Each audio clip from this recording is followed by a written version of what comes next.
Class की जो आज एक्सरसाइज है 4.2, आज उसका पार्ट नंबर 2 यानी कि सवाल नंबर 5वां।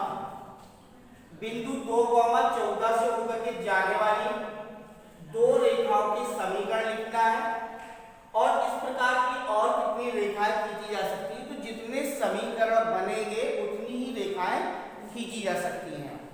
क्योंकि जब हम कोई भी दो चर वाला एक रैखिक समीकरण बनाते हैं तो एक रैखिक समीकरण में हम उन बिंदुओं को जब रखते हैं तो बिंदुओं से इस प्रकार से कई उस बिंदुओं के द्वारा कई रेखाओं के समीकरण बनाए जा सकते हैं।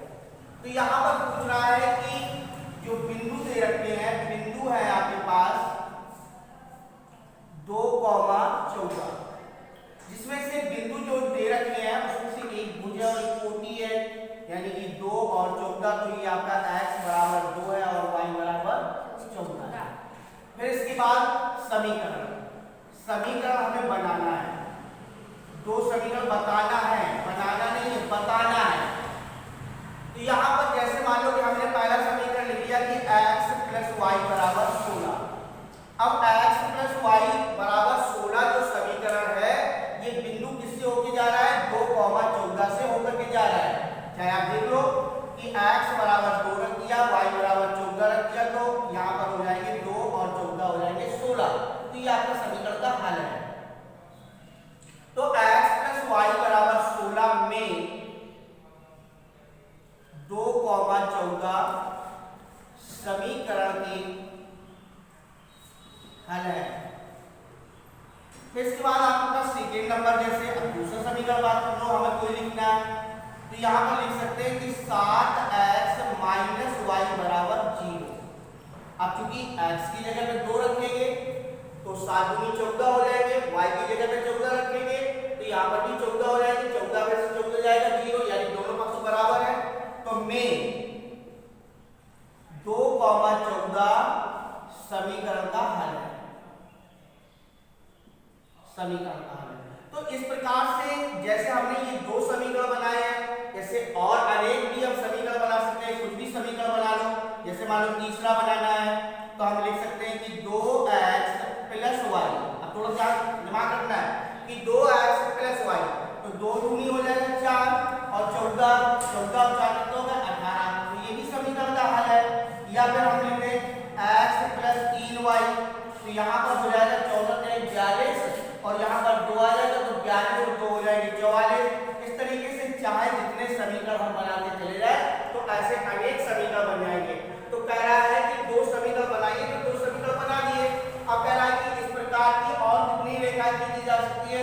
तो इस प्रकार की अनेक रेखाएं खींची जा सकती है। इस प्रकार की अनेक रेखाएं खींची जा सकती है।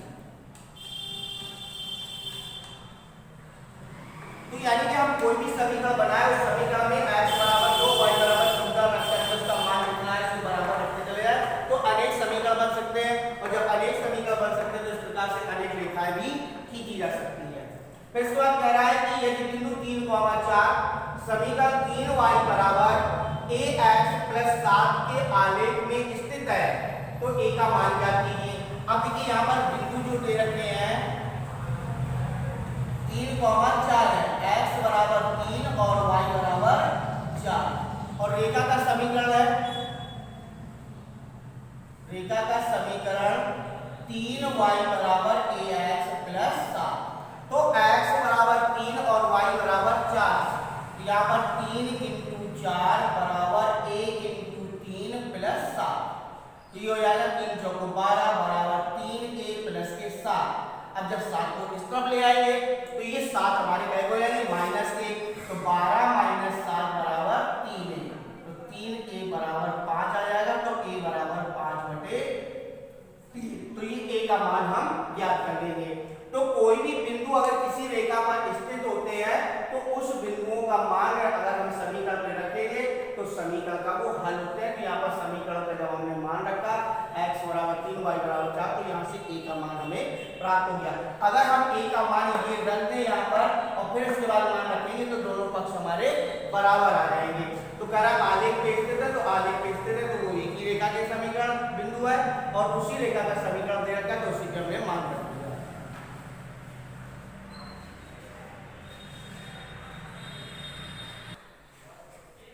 तो सवाल नंबर आपका 7वां है, एक नगर में टैक्सी का किराया निम्नलिखित है। पहले 1 किलोमीटर का किराया 8 रुपए, इसके बाद दूरी का प्रति किलोमीटर किराया 5 रुपए है। यदि तय की गई दूरी x किलोमीटर हो और कुल किराया y रुपए हो, तो इसका एक रैखिक समीकरण लिखिए और उसका आलेख खींचिए। तो सबसे पहले देखिए कह रहा है कि पहले जब आप 1 किलोमीटर जाएंगे तो आपसे लगेगा 8 रुपए, फिर इसके बाद आप जितनी दूरी जाते जाएंगे हर 1 किलोमीटर का किराया 5 रुपए के हिसाब से लगेगा। तो यहाँ पर टोटल दूरी जो है वो x किलोमीटर है और टोटल किराया जो है वो y रुपए है। तो यहाँ पर सबसे पहले 1 किलोमीटर का किराया बराबर 8। पहले 1 किलोमीटर का किराया जो है, पहले 1 किलोमीटर का किराया जो है वो 8 रुपए है। इसके बाद कह रहा है बाद में अतिरिक्त प्रति किलोमीटर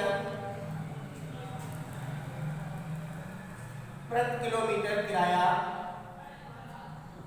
बराबर 5 रुपए। तो शेष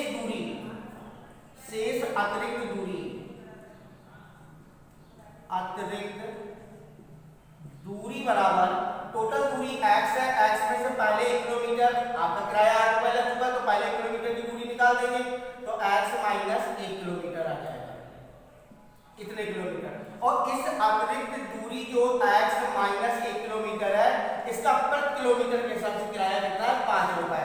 तो अतिरिक्त दूरी का किराया, अतिरिक्त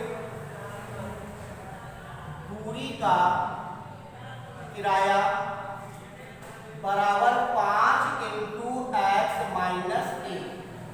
तो ये हो जाएगा 5x माइनस 5 रुपए। अब देखिए आपके पहले 1 किलोमीटर का किराया x 8 रुपए है और बाकी जो अतिरिक्त दूरी है, अतिरिक्त दूरी का किराया ये है और ये किराया का जो टोटल है वो कितना है y रुपए है। तो प्रश्नानुसार 8 रुपए प्लस 5x माइनस 5 बराबर जो है वो y रुपए के बराबर है। कुल किराया कितना बन रहा है, तो ये हो जाएगा 8 प्लस 5x माइनस 5 बराबर y। तो यहाँ पर आ जाएगा 5x, 8 में से 5 चले जाएंगे तो प्लस के 3 बराबर y। तो इसको अगर समीकरण बनाएंगे तो 5x माइनस y प्लस के 3 बराबर 0। ये तो हमारा रैखिक समीकरण बनके तैयार हो गया। तो हमें रैखिक समीकरण बनाना था, तो इसका एक रैखिक समीकरण बनाएंगे तो रैखिक समीकरण बन गया। अब इसके बाद कह रहा है इसका आलेख खींचिए। तो आलेख खींचने से पहले हमें उनके बिंदु ज्ञात करने पड़ेंगे।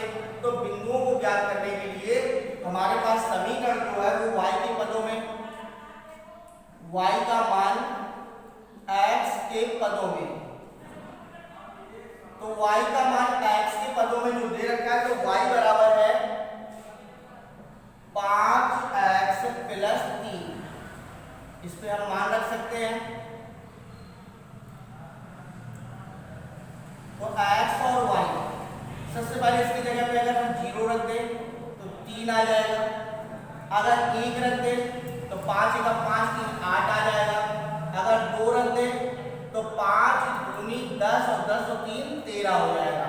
इस प्रकार से और भी अनेक रख सकते हैं। अब इसका हम क्या करेंगे, ग्राफ बना लेंगे। क्योंकि हमने माइनस की संख्या नहीं ली है, सब प्लस की संख्या ली है। यहाँ पर 0 1 2 3 4 5 6 7 ये एक्स अक्ष हो जाएगा। 1 2 3 4 5 6 7 8 9 10 11 12 और 13 ये हमारा y अक्ष हो जाएगा। ये एक्स अक्ष ऋणात्मक और y अक्ष ऋणात्मक, क्योंकि इसके मान लिए हैं तो बिंदु नहीं रखते हैं। अब यहाँ पर जैसे पहला बिंदु है 0,3, तो 0,3 ये आपका बिंदु हो जाएगा 0,3 y अक्ष पर। फिर इसके बाद है 1,8, तो 1,8 हमारा ये आ जाएगा 1,8, 1,8। फिर इसके बाद कह रहा है कि 2,13, तो 2 ये है और 13 ये हो जाएगा, तो 2,13 ये हमारा आ जाएगा 2,13। अब इन बिंदुओं को हम क्या करेंगे, मिला देंगे। तो जब इन बिंदुओं को मिलाएंगे तो मिलाने पर इस रेखा को ए और बी से हम दर्शा देंगे, ठीक है। तो दर्शाने पर हम लिख देंगे कि प्राप्त बिंदु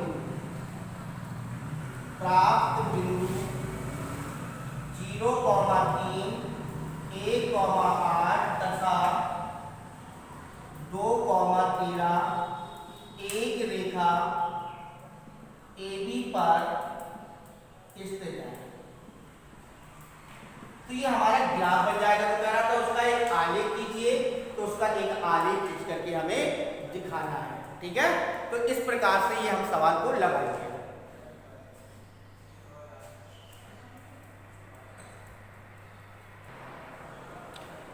तो यहां पर कह रहा है कि इस जो बिंदु दे रखे हैं -1,1, 0,0, 1,-1, ये जो बिंदु है किस समीकरण के बिंदु है, किस समीकरण के बिंदु है, पहले समीकरण की या दूसरे समीकरण की या तीसरे समीकरण की या चौथे समीकरण की। तो सबसे पहले हम समीकरण नंबर 1 ले रहे हैं। समीकरण नंबर 1 में पहला समीकरण है y बराबर x, ठीक है, y बराबर x। तो देखिए x बराबर है -1, x बराबर -1 और y बराबर है 1। तो बताओ चाहिए दोनों बराबर है, ये प्लस का 1 है, ये माइनस का 1 है, ये समीकरण बराबर नहीं है, तो समीकरण का हल नहीं है, ये वाला आपका समीकरण का हल नहीं है। फिर लिखेंगे y बराबर x, तो यहाँ पर x बराबर भी 0 और y बराबर भी 0, तो ये तो 0 0 बराबर आ रहा है, इससे केवल समीकरण का हल 1 से नहीं निकाल सकते हैं। फिर इसके बाद है y बराबर x, तो यहाँ पर y की जगह पे लिखेंगे, x की जगह पे लिखेंगे 1 और y की जगह पे लिखेंगे -1। तो यहाँ पर ये -1 है और ये +1 है, तो जब यहाँ भी बराबर नहीं है और यहाँ पर भी बराबर नहीं है ना, तो यानी कि y बराबर x आलेख का समीकरण नहीं है। अब इसके बाद देखिए समीकरण नंबर दूसरा, समीकरण 2 में, तो दूसरा समीकरण है x + y बराबर 0। देखिए पहला रखेंगे -1 और +1 बराबर 0, तो 0 बराबर 0 पक्ष बराबर हो गए। फिर इसके बाद x + y बराबर 0, अब दूसरा रखेंगे 0 + 0 बराबर 0, तो 0 बराबर 0, यहाँ पे भी बराबर हो गए। अब लिखेंगे x + y बराबर 0, तो तीसरे बिंदु है 1, -1, तो 1 + -1 बराबर 0, तो 1 में से 1 जाएगा 0 बराबर 0। तो इसके तीनों पक्ष हमें क्या आ रहे हैं, बराबर प्राप्त हो रहे हैं। तो जब तीनों पक्ष बराबर प्राप्त हो रहे हैं, पहला भी मान रखा तो भी बराबर निकला, दूसरा मान रखा तो भी बराबर निकला, तीसरा मान रखा तो भी बराबर निकला। तो ये यानी कि आपका जो दिया गया है x + y बराबर 0 आलेख का समीकरण है, ये आपके आलेख का समीकरण है। लेकिन यहाँ पर ना तो ये बराबर था ना तो ये बराबर था, केवल एक बराबर निकला था।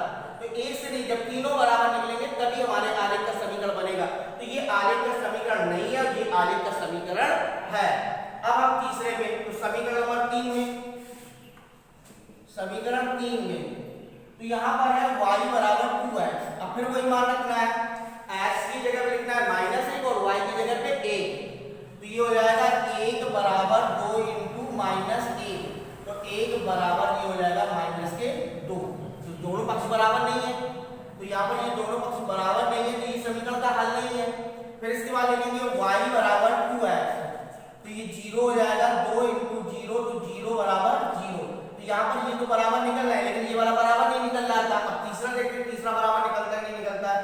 तो y बराबर 2x, तो यहाँ पर हो जाएगा y की जगह पे -1 और 2 × 1, तो यहाँ पर आ जाएगा -1 बराबर 2। तो ना तो ये बराबर है और ना ये बराबर है, ये दोनों बराबर नहीं है, तो समीकरण तो y बराबर 2x आलेख का समीकरण नहीं है। फिर इसके बाद जो समीकरण नंबर आपके पास चौथा दे रखा है, तो समीकरण 4 में भी इस तरीके से रखेंगे 2 + 3y बराबर 7x। तो यहाँ पर x का मान जो है -1 है और y का मान 1 है, तो 2 + 3 × -1 बराबर 7 × 1, तो 2 - 3 बराबर 7, तो -1 बराबर 7, तो ये भी बराबर नहीं है। ठीक है। फिर इसके बाद दूसरा 2 + 3y बराबर 7x, तो 2 + 3 × 0 7 × 0, तो 2 + 0 बराबर 0, तो 2 बराबर 0, तो ये भी आपकी बराबर नहीं है। फिर इसके बाद आपके पास है 2 + 3y बराबर 7x, तो 2 + 3 × y बराबर -1 है बराबर 7 × 1। वैसे यहाँ पर y बराबर 1 था, y बराबर 1 था और ये x बराबर -1 था, ये हो जाएगा 3 + 4 और ये -7 हो जाएंगे, और यहाँ पर आ जाएगा 2 - 3 बराबर 7, तो -1 बराबर 7, तो यहाँ पर ये भी बराबर नहीं है। तो जैसे कि आप लोग देख रहे हो कि पहले समीकरण में ये तीनों बिंदुओं के मान रखे, तो यहाँ पर ना ये बराबर निकला ना ये बराबर निकला। फिर इसके बाद हमने तीसरे में रखा, तो तीसरे में ना ये बराबर निकला ना ये बराबर निकला, और चौथे में तो तीनों बराबर नहीं है, केवल एक आपका दूसरा समीकरण है जिस पर आपके तीनों मान बराबर निकल रहे हैं। तो इस समीकरण का जो चयन करना है वो x + y का ये आलेख है। तो समीकरण x + y का आलेख है, बाकी इन समीकरणों का आलेख नहीं है। इसी प्रकार से आपके उसी किताब में सेकेंड पार्ट पर ये सेकेंड आकृति बनी हुई है, इस सेकेंड आकृति में इन तीनों मान रखना है और मान रख करके ये देखना है कि इसका आलेख का समीकरण है या नहीं है। तो हम इसमें मान रखेंगे, पहले वाले में -1, 3, 0, 2, 2, 0, ये सभी मान पहले में रखेंगे, फिर दूसरे में रखेंगे, फिर तीसरे में, फिर चौथे में। इनमें सब में मान रखने के बाद फिर हम ये देखेंगे किसमें सभी के सभी मान बराबर आ रहे हैं। जो मान बराबर आ जाएंगे वो समीकरण है, उस आलेख का समीकरण है, और जो नहीं आएगा वो आलेख का समीकरण नहीं है। तो सेम इसी तरीके से आपको सवाल नंबर इसका सेकेंड पार्ट करना है।